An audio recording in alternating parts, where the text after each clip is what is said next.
Kas robotid võtavad maailma üle? Ei, kindlasti mitte. Jaa, sellepärast, et need on lahedad. Mingil kujul kindlasti.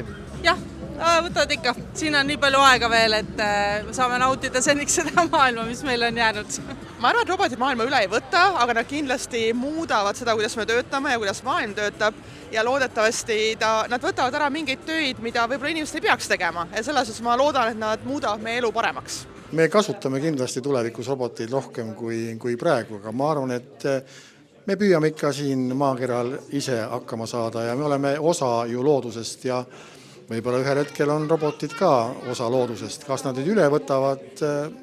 Ma arvan, et mitte. Et need hirmud alati tekivad siis, kui midagi sellist suud sünnib. Nii nagu mina olen taustalt geenitehnoloog, siis kui hakati geeni modifitseerima, oli täpselt samad hirmud, et nüüd modifitseeritakse kõik ära ja tehakse inimkloone ja nii edasi. Kuskilt tulevad piirid vastu, eks siin selle AI-ga on sama lugu.